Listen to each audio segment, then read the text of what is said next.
Broadcast is now starting. All attendees are in listen-only mode. Hi, welcome to another edition of the Fisdap Tips and Tricks. This is getting the most out of your scheduler kind of presentation, and I'm glad to be here on a beautiful summer day. My name is Dave Page. I'm a paramedic instructor and also the director of the Pre-Hospital Care Research Forum at UCLA, and one of the people who helped create Fisdap. So scheduler's been around a long time, and many of you are probably very familiar using this particular tool. But there's some interesting little quirky things that you might enjoy, sort of the insider tips about, and that was the purpose of this particular webinar. I can see that we've got a whole lot of people online that have joined us, and so I'm excited about that. And I think some of you might actually have better tips and tricks than I do. So as we go through this, I would encourage you to share your thoughts about what can be better and what a little tip you have. But we'll get started just with some simple stuff. I do love it when people get in touch with me. Recently we did a webinar about the scenario bank in Fisdap. And so it's wonderful when you guys get in touch with me and say, hey, we love it if you would, cover this topic, or if there's something that I explained that doesn't quite work or that isn't quite working for you, something that gives me a little bit of feedback, I love it. So please lock in that Google Voice number. You can text it. It's wonderful. And the webinar platform will allow you to ask questions as we go along. We might even be able to unmute you so that you can have a voice conversation. But at the very least, we should be able to converse afterwards. So the scheduler drove much of the way Fisdap was developed at the beginning, because we really felt that an event that a student was experiencing, whether it was an IV or a procedure or a patient contact, couldn't exist in a vacuum, so it had to be tied to a schedule. It had to be tied to some sort of an event. And that's why the scheduler from the start was sort of a key component of it. But it got, over the years, a lot more powerful because we added features that the community was saying, what if we could do this? What if we could do that? So I'm going to first just start with the concept that this isn't the first webinar that's been done about this, and there's lots of really useful tools inside Fisdap in the help menus to teach people the basics of the webinar.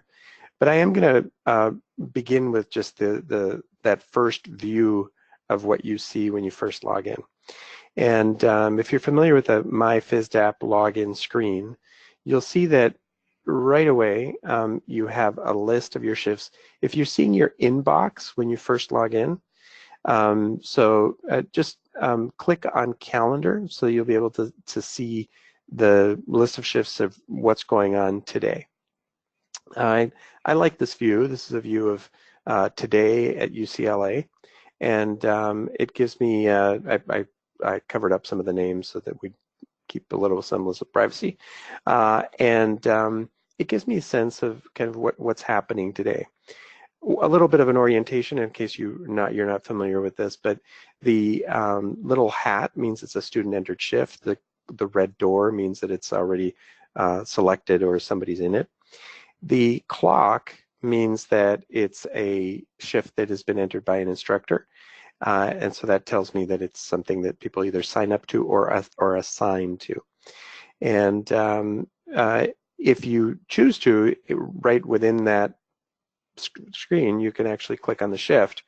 This view is not very helpful for instructors, but might be very helpful for students. There's a little map it function that's also available when they see their list of scheduled shifts, but they can very quickly click on it and actually get a map, a Google map of the location, assuming that you entered it into the site. So it is taking it directly from the site. So this is something that you will have to actually punch in if you want your students to take advantage of that feature. Otherwise, it's just going to map them to nothing, and that might be a little frustrating if the students don't really know where things are. So I think it's kind of a little cool little thing, especially if they're on their phones, because then they can just lock it in and go. The first tips and tricks kind of piece of this, and again, this isn't a webinar focused on how do you use each feature, but just sort of kind of finding the potholes where we all sort of trip and fall into and kind of twist our ankles on.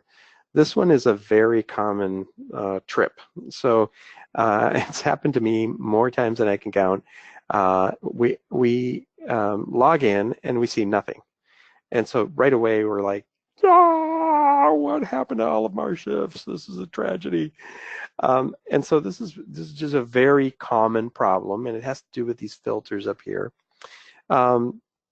So going over to the filters is the first thing, and I'll cover that in just a quick second. The other problem is that we see, this was a view that one of our developers loved. It I think was an early Android view of calendars. I personally found it really not helpful, but maybe some of you find it incredibly helpful.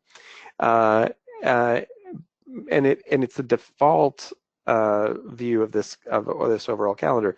But if you click on details, you will actually be able to see all of your shifts. So once that's the case, you see quite a bit more.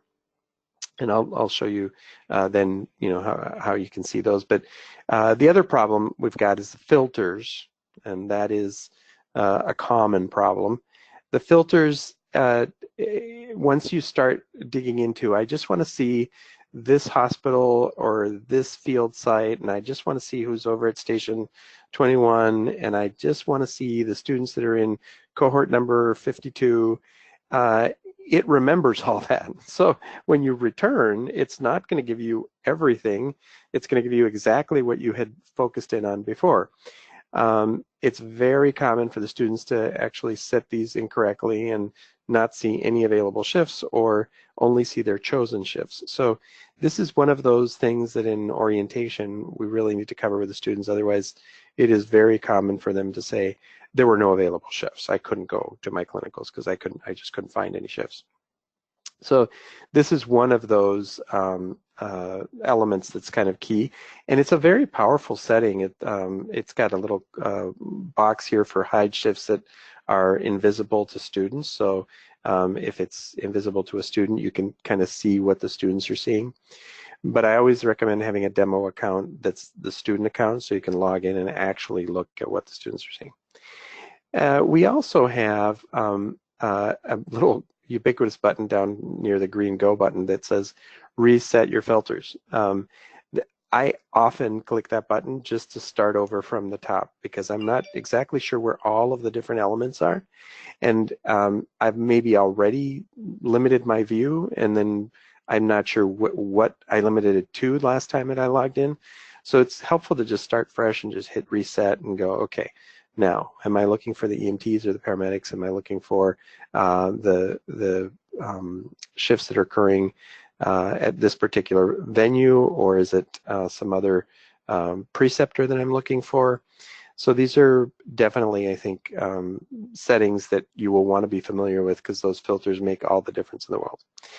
If you do happen to click on all clinical sites or all field sites, this is a view of the UCLA sites, and you can see that I cut it off because you can barely even see all the field sites. So obviously huge number of stations that they can go to, and it can get way too complex to manage a schedule that way. So you might want to just isolate to the particular station that you're working with or the particular department you're working with. If your program isn't that large, then you might be able to see all of it in one view. But I do want to point out that it's very easy. You just start typing ALL and it'll show you all clinical, all lab. So it's pretty easy to go that way. I also think establishing student groups is very helpful. We have 46 student groups, so that's a student group for us is a cohort that graduated from a class. So clearly we've been using the system a long time, and if they're still student groups in there that are active versus ones that have graduated. So it's helpful to really isolate by student group. That might actually give you per semester your student group if you're in a program that is in a college-based system or university where your cohorts are different, or you might have subgroups that are lab cohorts that can help you organize your students and be able to just run either reports or calendar schedules just for them. Now this is a view of the schedule for UCLA, and you can see here there's 3 types of shifts. There's a hospital field and lab, like you're probably already used to using. The thing that's interesting here, as you can see from the tips and tricks, is that you can actually put through labs of all types, and in this case we have 45 people who are able to sign up, who are signed up for a callback day, is what we do for the paramedic school, and that's on LA County policy, and so it's a lecture. So there's really no real lab, and I'll talk a little bit more about how to use the lab settings to maybe do any kind of scheduling. But in this case, it's a mandatory orientation, and so they're going to be there for 9 hours of lab, but they're not going to get any credit for any procedures or any scenarios that we do. It's just part of their orientation process. So, and in this view, you can also see shifts that are filled, which is the darkened little person Webelow, or the clear Webelow if they're available. But in this case, if there's a line through, it means it's not visible to student, which is another common problem, is that the instructors can see it and they think that the students can see it. So that goes back to settings and making sure your settings are all set up properly. Another little tip and trick, and again, the purpose of these webinars is not to try to be comprehensive, but just sort of pick up stuff that might be helpful to you, and we'll open it up to questions. We'll give an opportunity for everybody online to actually share theirs as well. I find it helpful to be able to set up a recurring email. You can do it just one time if you want to just print something and put it up on a base or a station, or perhaps a hospital schedule that you're going to email to the nurse manager. You can either set up a one-time email or a recurring email with a bunch of different settings. And I find this very helpful if I'm communicating with the ICU and they're going to get a group of students on a regular basis. And we don't want them to get individual emails, which we could if they prefer. They can get individual emails one at a time every time a student signs up, or we can give them a summary when we're ready. So this is the kind of thing that's more of the summary when we're ready, and send them a message. In the settings for this, there are the subject, the recipient, the message, and you can put as many people as you want in the recipient. So issue yourself a copy so you can have it on in your records, and put in the person who is maybe the nurse manager, coordinator, scheduler, and decide whether you want schedules once a week or a month, or every 2 months, every 3 months, every 6 months, and then you save the recurring email. The one thing I want to just mention is that some of us are used to Outlook, which takes semicolons. These are recipients separated by a comma. You won't really get an error message if somebody doesn't have their email address entered properly. So you do want to actually be careful that those email addresses are really accurate. Another kind of cool feature is, and please let me know, I should be paying attention to the questions area. So if I hit something and suddenly add a question, don't hesitate to stop me and ask the question right then and there. But another neat feature is to be able to subscribe. So all of us have some sort of smartphone, and we essentially live our lives on these portable devices. And late in the Fisdap development process, this took us years to actually get out, but it was really super cool when it did come out. you can connect your particular schedule. You don't have to see all the students' schedules. The students don't have to see each other's schedules. But once you isolate the schedule that you want, so you first go back to the calendar view, you set your filters right, and say you're not really interested in who's going to the LA County Fire Department, but you're really, really interested in who's going to go to the uh, cadaver lab, and you want to have that schedule because you're the instructor that's going to go to the cadaver lab with the students. Then enter the cadaver lab as a lab event and make sure that you filter all of that to just show you only the cadaver lab. And then you're going to subscribe to it on your phone.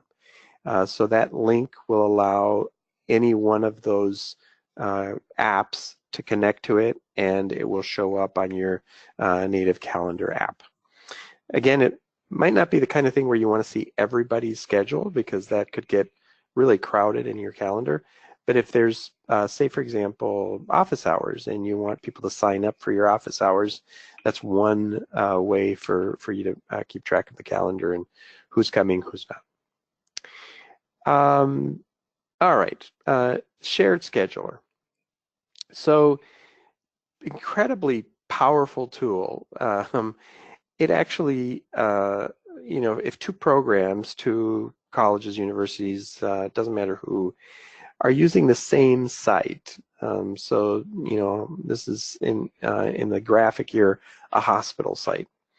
But let's assume that you're sharing a site, and it happens that there's conflicts, and two students from two different institutions show up, and in some cases, a site might say, no, we can't have that. It's only one student at a time, or one institution at a time, or we can only have 4 people. It's okay if they come from different institutions.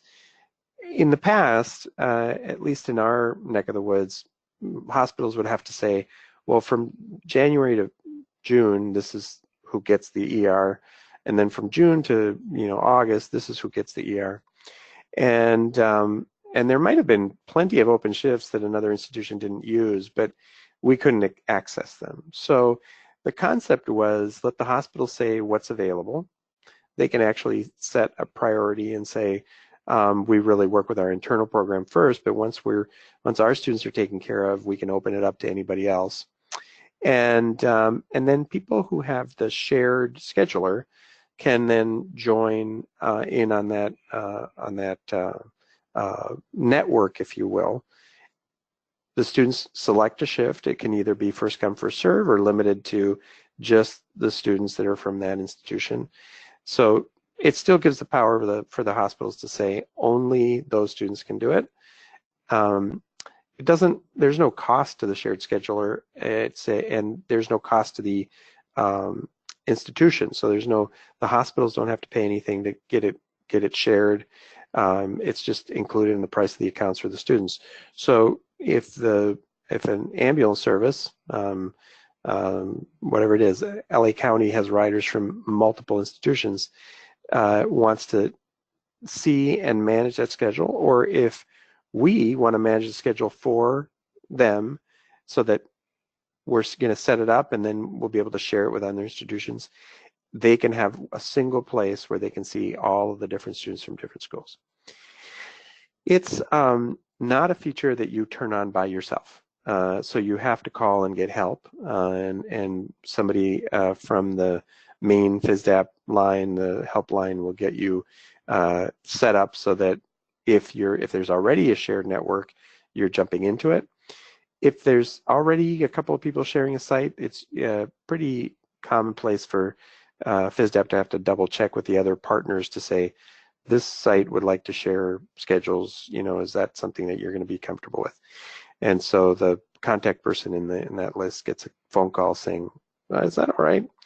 Obviously, because some people don't want to share schedules with the other institutions, and it gets very complex as to who you might want to be able to collaborate with. It does not mean that other students will necessarily see the schedules for each other. We did leave much of the scheduler open for students to be able to see each other's schedules, in the concept that if you're going to swap trade or need to know who's where, that part of the student privacy wasn't as critical. It sort of helps the system, and there's no super critical information about it, but it's still an important element of the system. And if you want to firewall it and say, nope, this is just our students, you can do that too. Another thing, just to kind of remind everybody that when you're trying to deal with sites and working with accounts, you want to first hit the account tab, then go to sites. It's under program settings, it's a little bit lower on the page. And then you'll get into this list of which sites you're managing. In that list, you can have sites that are shared and sites that are not, and you can have active or inactive sites. So this is a fairly common, easy setting, but some people forget that they can deactivate a site. So if people aren't going to the OR in the first semester, or if there's an ambulance service that changed its name, other than actually, I would recommend just changing the name here. But if you, for some reason, have to retire a site, then you would just deactivate the site, and that allows you to keep it out of the fray, if you will. The students won't see it, and I found that very helpful when the students weren't going to hit OR until late in the semester. Easier to just turn on the site after we've actually given the orientation than have it be in front of you while you're doing that. This is also where you add sites and you decide what kind of site you're adding. This is a little tip and trick that I actually really love, and I'd be curious to get feedback from you. So for the people on the live webinar, or even if you're offline and seeing this after it was recorded, I'd love to know if this works for you or not. But it's a very interesting concept. Actually, Broward College recently taught me how to take it a level even further. It was really fun, a fun conversation. So the first thing is you can picture your labs not just as a lab where people are doing EMS skills, but it could just be replace the word base and lab and site with just events. So so in my old institution, one of the things I used to do was I would put together a office hours schedule so students could sign up, or we would enter the name of the course, and that allows me to enter instructors or preceptors that are tied to that course. So if, for example, Broward and UCLA, we have a lot of students and a lot of instructors. There might be hundreds, 150 adjunct instructors. Scheduling the instructors can be as much of a nightmare as scheduling the students. So by setting up a schedule of a particular type of lab, so in this case, the way that the site was set up is labs, classes, and meetings, right? So in this case, there was the ability to make an appointment at the office for someone who wants to have a one-on-one, or a course, or in some cases a HIPAA orientation, a medical director progress review, so that the medical director knows who they're meeting with and can enter notes, particularly like a behavior evaluation or a checklist of some sort that goes under the evals of Fisdap. And then just schedule open labs for people to sign up and come in and do skills with either a tutor or a peer tutor. We also could use it for a staff meeting if we wanted to get together, so it shows up as, hey, all the instructors are at this location. So I think it's an underutilized tool, actually, and Broward was going to use a scheduler for literally a nearly separate program to just schedule their instructors, because they have that many different lab sections and different opportunities to teach, that it gets very complex to try and match the students to the instructors to all of the different combinations. So I thought that was a pretty clever way of using the system. All right, I'm still checking here to make sure that you don't have any questions, and I see a lot of familiar names and faces, so a shout out to everyone that's on the line. So don't be shy. Please ask questions, and if this is all material that you're going, well, I knew that, I don't really need to know this, then ask me a question that will be helpful for you.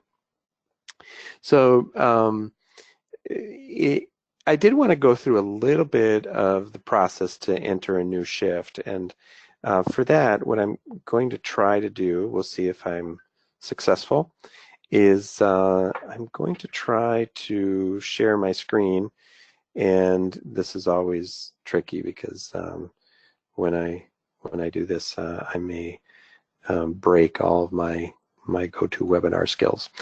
But as you can see, I'm logged in. I'm logged in a demo account, and have here with me a bunch of different items. And I'm being told there's a question in the chat, but I don't see it. So I'll ask my friends. Oh, here it is, Brian. Brian is asking, as a question, will the site see the individual student name assigned to a shift? Yes. If sites can have a login so that they can log in and actually see their site, and they can actually see the name of the person coming. So that's actually pretty critical.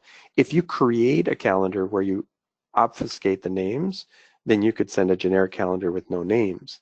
But I don't think the sites would find that very useful.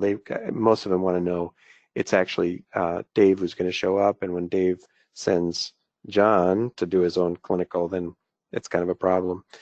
The system was designed so that the hospital or the site could log in and see the face of the student, actually. So and this is a little bit outside the webinar concept here, but I'm going to try it. I'm not sure if in the demo account the student profiles are here, but if I choose demo student here, you can actually have a picture of the demo student so that the site can see, oh, that's really actually Dave. It's not John who showed up pretending to be Dave to do their clinical. And if you have compliance turned on, there's also an entire system here on how to ensure that they can actually go to that site.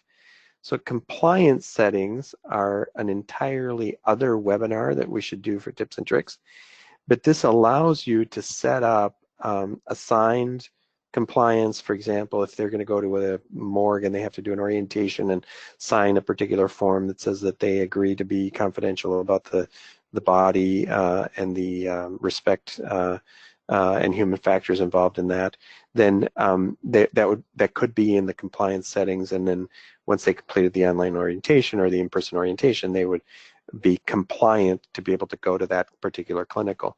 So some hospitals have HIPAA or particular orientations that are just specific to them, and some of them require up-to-date, immunizations, et cetera. That part of Fisdap is tied to the scheduler, so that if you look at the schedule on any given day, it will show you who is out of compliance, like who's not supposed to be able to go there. And that's one of the helpful pieces to that. There's another question here from Christian. Can we request a demo account to use when doing the Fisdap orientation? Absolutely. I think it's one of the most essential things you can do in the process of getting students set up is to have a demo account at all times to log in and be able to see what the students see, and also see that they're entering the data. Another question, so this is from someone who's an admin at a fire department, and they schedule medical student riders. Yay, we need those residents to actually know what what we do in the field. And the scheduler has been set up by the hospital in 4-hour shifts. I currently have to do each shift one at a time, either 2 or 3 times for one rider. Oh my goodness, that sounds terrible. nightmare. So what I would recommend is that uh, just like you can have a demo student, we had a resident, okay? So create a profile of a student who's not actually, this is a resident rider. I put their graduation date until eternity so that I would be able to use that resident rider. They're not going to enter any skills, but I need them to be able to fit into the slot on the schedule.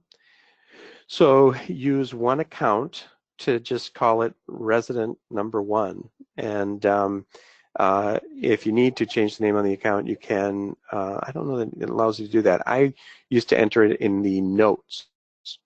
So let me show you here. Let's just say you're adding a shift and it's at this particular EMS agency. You can create custom shift names, which I don't recommend that you do. That can get really messy with tons of different shift names. So it'd be better to create a base that was called, and again, if they're riding in a fire department, you want them to know what station to show up to. It's much better to do it as a student, but you could create a base and a type of shift that was resident ride-alongs. I would recommend a student that is a resident, so you can slot them in. Likewise, if you're running an ambulance department or a fire department-based EMS system, and you have employees that need to do ride-alongs to do orientation, say you've created a shift and it's sitting out there and you actually want to take it away and get rid of the student and put in a new employee, that's an easy way to communicate to the university or the paramedic program, hey, we put in one of our people, so don't come screaming at me because we moved your student out of that shift. So when you boot somebody out of the shift, they can see, oh, they got booted because there's a new employee, versus they just got booted out of the shift. We don't know what happened. Fisdap is being mean. The Fisdap robot is out to get me. So that can be a bit of a problem. We have, in entering a shift, as you can see, you have bases or stations or locations. The start time, the duration, that's all pretty straightforward. I do like being able to, particularly on Kelly schedules or fire department schedules that are on a rotating basis, 6 on, whatever, 5 off, it just depends. You can just simply select them and hit your months at a time as to what you could do an entire schedule for a year ahead for that particular station, and then just change the preceptors out when they show up. Or if you have a pattern that repeats, you can say, I'd like to repeat this every week, or I'd like to repeat it every month, and then or every 2 months. So it can be it's a pretty powerful tool. We're going to decide that it doesn't repeat for this particular shift, and I just wanted to show you a couple of kind of features of these shifts as we put them in. So let's assume this person works Monday, Wednesday, Friday, and we're going to next again enter a preceptor, so we can enter somebody who's already in the system, or an instructor. Both of those are powerful tools if you're talking about labs and scheduling events there where you have somebody in charge versus somebody who's a preceptor. You can assign students, so that turns into a very interesting operation. If you're in a program that basically says you will go where you go when I tell you to go, and you will live with that, this assignment is very helpful. To be honest, that's kind of what I was doing in 1989 when we were telling students, this is the binder. Once we tell you to go, you're going to go. But Fisdap came around in 96, and we started doing a shift bid. So that's another tip and trick. We had an order in which people could come in, sit down, either with the secretary in the office or with an instructor. and they would do a shift bid. And in that shift bid, they, by either random order or alphabetical order, they were allowed to walk in and select their shifts for the semester. And that gave them a little bit more power to go, well, I'd rather do the evening shift, I'd rather do the day shift. If there's an issue of who goes first and unfair advantage, then randomize the list and everybody gets a chance, and then you reverse it the next semester. So if you got first pick first semester, you're going to get last pick next semester. Either way, I thought that letting the students actually log in and grab their shifts is probably better than forcing them to go when they can't go and then causing a whole bunch of sick calls.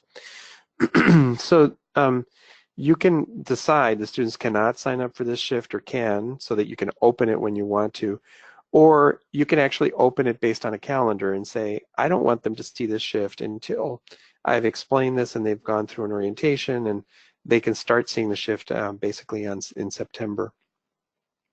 And you can limit it based on student groups. So if you only want one, class 45 to actually sign up for this, or if you only want the pharmacology class to sign up for the pharmacology labs, you can actually say just have them sign in. Don't let everybody jump in.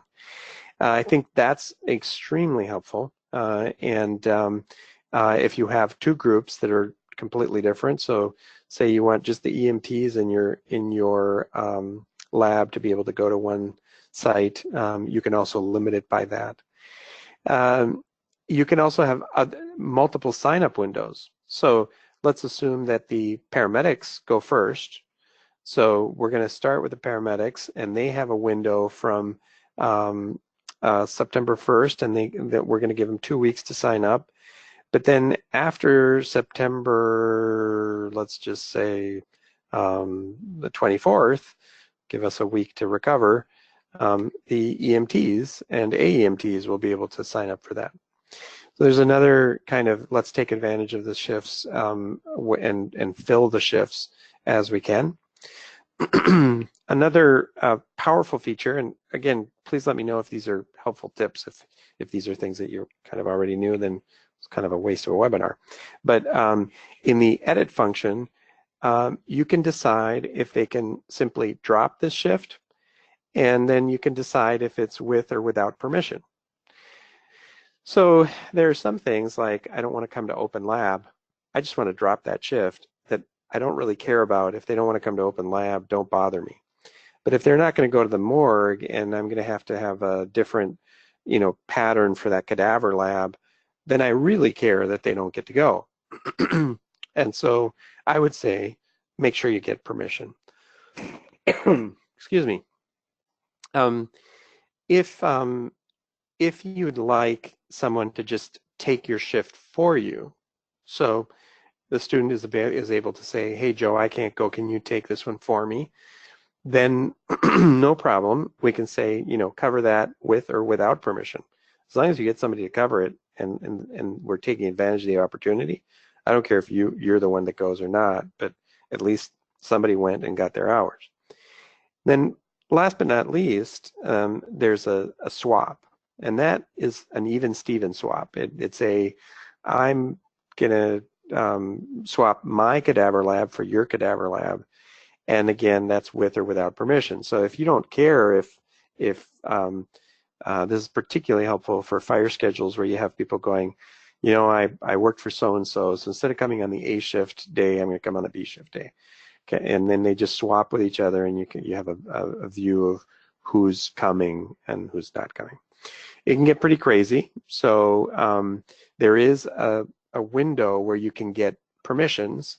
So I popped it up before I started the webinar here, and you'll be able to see where you can, if you have a million, you can just separate them out to what's drop, cover, swap, and approve a whole bunch of swaps, or search for a particular student and look at the last ones that were swapped. So if somebody's constantly dropping shifts and swapping shifts, you have a document there that you can go back to and evaluate the affective domain, for example, for accreditation, and say, this person keeps dropping these shifts, and it's kind of actually a problem.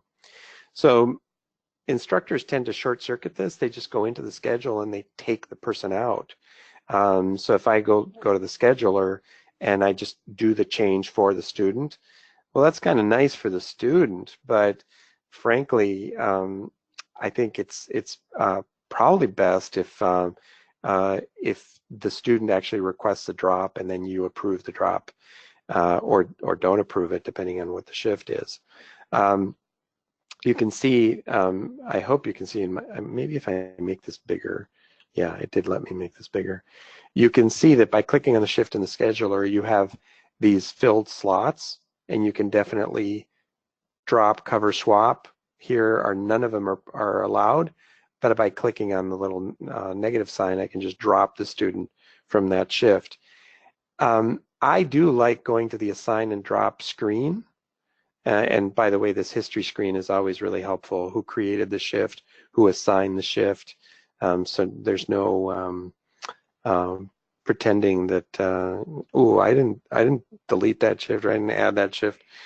But the assign drop screen has much more control, and when you do it this way, you've moved students in and out. You can filter students and find students. It's just a little bit more powerful if you go to assign and drop. This is more like cover, drop, swap. Just better check in with questions here. Derek has a question. If students cover or swap, would it need to occur before the sign-up date? No. So you set that, and very common for people to have last-minute events. And so when you're adding the shift, and you say they can swap, cover, drop, all that, you're saying this is after sign up. So sign up is code word for Fisdap for, grab it for the first time, and that's important. Question from Derek also is about notification to the site. So absolutely, that creates an issue. So in terms of tips and tricks, one of the things that I did here, I'm going to go to notes and notifications. So if you put here admin at LACountyFire.org, then they're gonna get, for every shift, any change, an email. So that's one way that we had set up a generic account for one of the ambulance services where I work, actually, Alina. So Linda, who's in staffing years ago, wonderful person, incredible, actually, amazing photographic mind, and keeping track of so many schedules. But she wanted just to have a mailbox where she could have a running list of all the emails. What this allowed her to do is, in Outlook, she can search for the name of the student or the shift or the date, and she'd be able to see, boop, okay, Fisdap has told me that this person signed up or dropped, etc. And I don't see an issue. I don't see a student. I can deal with it.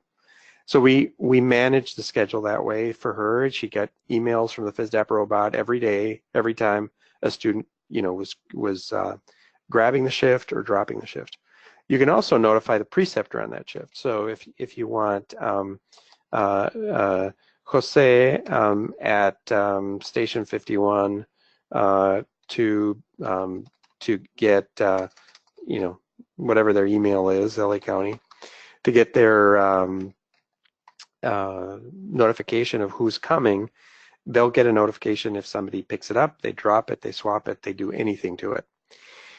If you're, on the other hand, using the function in the scheduler that's more at the top here for PDF and email, ooh, a little bit tougher.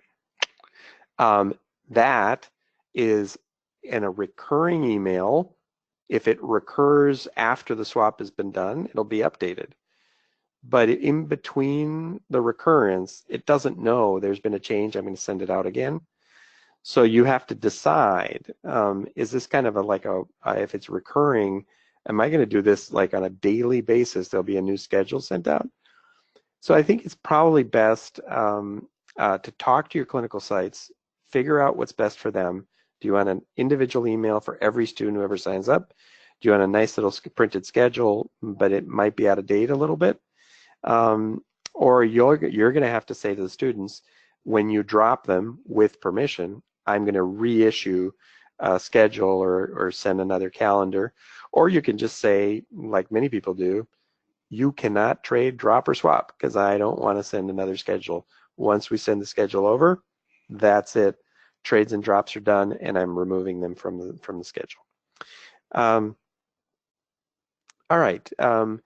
There's a question from Brian who has his hand up in the system, but I'm not sure. Maybe you can unmute them for me if that's even possible. And in the meantime, I'll take a look and see if there's other questions. We're going to finish entering this shift. I find the notes section extremely helpful. So this is where you might say, bring your lunch or bring your stethoscope. I knew I shouldn't have picked that word. Or bring anything that the code to the ER is blank because it's changed and now you have to type it in, or enter off the alley because there's construction, or because that's the door that the students need to use to get in, or something very common, don't forget to upload your selfie. Now, what do I mean by that? That's another little tip and trick. So we sometimes have non-angelic students, maybe perhaps devilish students, who sometimes say they're at a clinical site, but they really actually weren't at the clinical site. That never happens. So one thing you can do is, hey, take a selfie and upload it to your shift with the building in the background, and timestamp it so that it actually shows that you were there all the way to the end of the shift. So if there's ever a question about whether or not you left early from the clinical site, didn't complete the hours you were supposed to, we have an image of you that's GPS enabled that has that says you were there. So that's one way to manage the make sure you know they were there. It is kind of weird, but it tends to work pretty well, and if you want to use it, you can use it. Notice how it says creating 6 shifts. So you got to be careful. You could end up creating hundreds of shifts in one data entry. Let's see.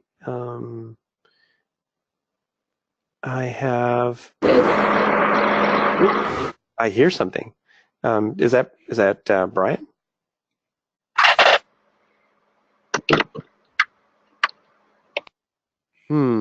Brian, we're only hearing tap tap and road noise, I think.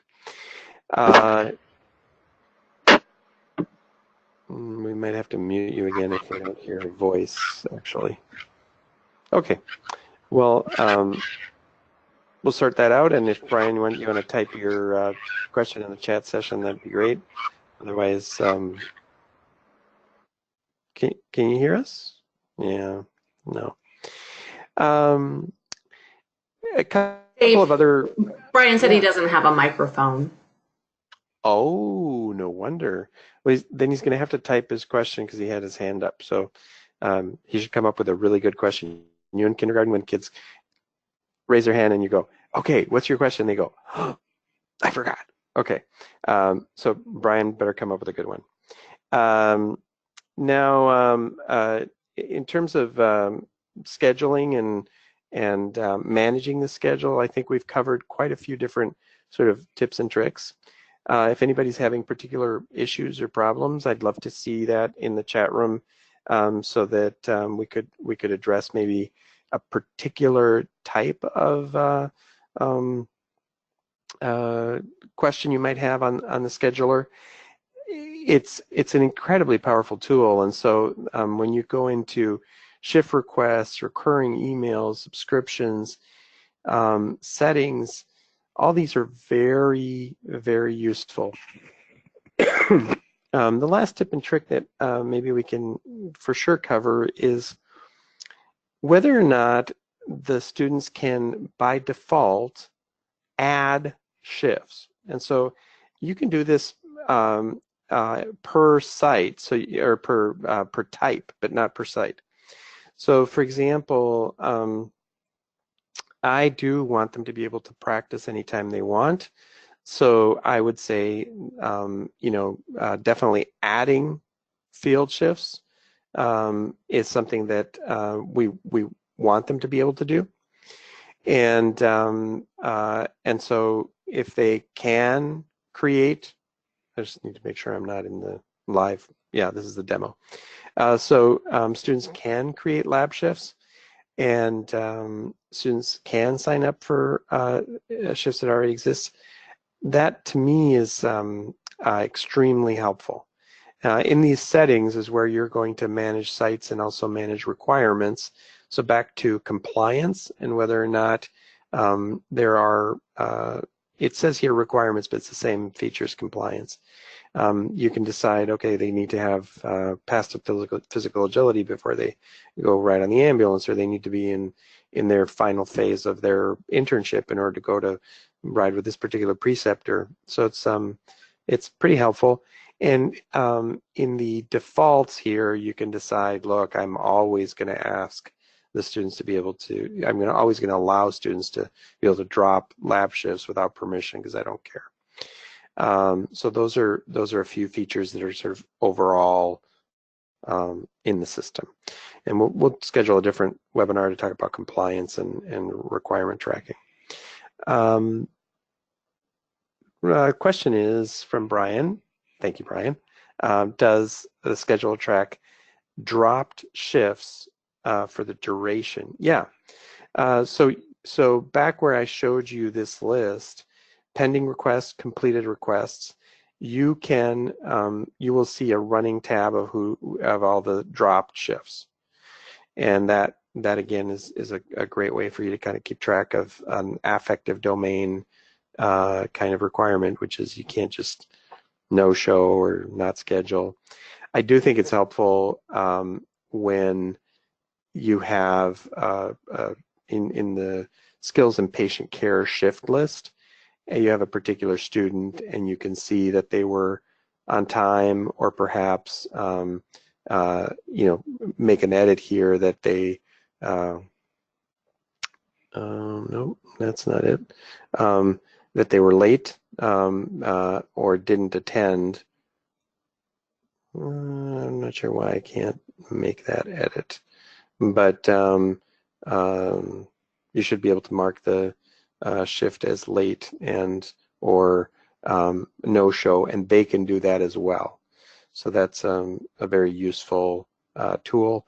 This is where you might attach the selfie again for the shift, because you can attach anything to a shift, and particularly a photo, an EKG, anything at all. So back to the demo skills shift, and I think if there are no other questions, we're coming up on the hour, and I already think I probably was too long-winded.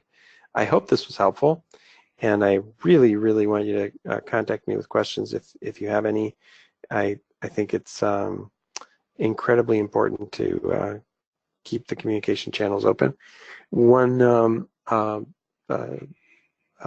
shameless plug is that we're always looking for opportunities to either do scenario workshops or item writing workshops, where we get together and create new test questions or scenarios used for exams. And please, call us. I think that's the or call. I shouldn't say us. Just for a disclaimer, I'm not an employee of Fisdap, and that sometimes gets me into trouble. So I definitely appreciate all of their help. Call them. They're always willing to help. if they can't answer all your questions, then certainly I can try, but I'm doing this, voluntarily, I guess. So upcoming events here on October 30th, there's a flipped classroom rollout in Nashville, and on November 8th, there's one in Virginia Beach. And I believe there's one getting scheduled here in October as well for Palo Alto for a flipped classroom rollout. That's a really cool project. We did do an Appendix G webinar, so feel free to lock into that, and we recorded it. I think that's really helpful to track the new Appendix G. We have scheduled another Appendix G webinar because there's some new tools that the Fisdap developers have been working on that are going to be fantastic. We'll make announcements at NAMSE and then describe them in great detail on the online during that webinar. And I believe that we have set a date for that. I wish I remembered the date because it would be very handy right now and I wouldn't look very dumb. But unfortunately, I don't remember the date, so we'll have to send it out to everybody. And Dave, yeah. September 24th. Thank you. The voice from above, Haley, you're awesome. September 24th, we will have a webinar on the new updated report in Fisdap that will populate a very cool compliance document for standards. So thank you, and again, reach out. My number's at the bottom of the screen, and I hope you have a great day and a great semester coming up.